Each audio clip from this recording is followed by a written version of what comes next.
Good evening mga idol. Andito tayo ngayon sa sa Cavite. Kakarga tayo ng mga sutanghon, mga pelis, cup noodles. Ayan dito sa warehouse ng Cavite. Hinihintay namin na ilabas yung pangarga. Yung bit-bit na ng checker yung dokumento. Para hanapin nila yung pangarga namin para mailabas na yung pangarga.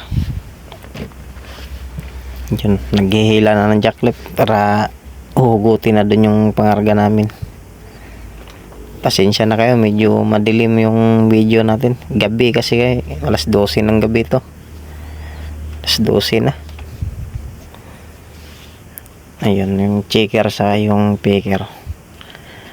Ito na, yung pangarga namin ilalabas. Kaya sasampa na sa truck yan. Sasakay na yan, dadalhin namin ng Pasig.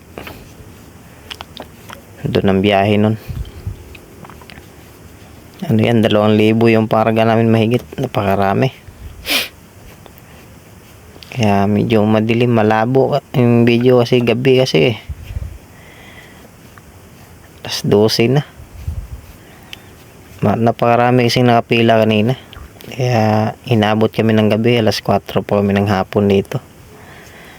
Hanggang ngayon alas 12. Buti na lang nakargahan kami ngayong alas 12. Yan yung operator dito, may gilas. Ayaw nang matagal, gusto mabilisan, dire-diretso yung sakay nila.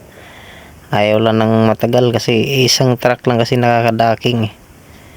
Kaya kailangan mabilisan na karga lang. Hindi pwedeng magtagal dyan. Mabilisang kilos lang dyan.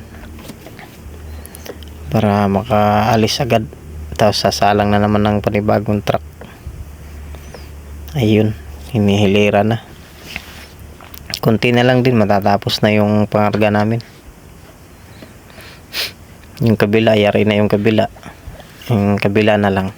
Pero nangalahati na rin. Isa-isa lang kasi yung sundot Isa lang, single blade lang yung gamit na forklift. Hanggang dito lang tayo mga idol.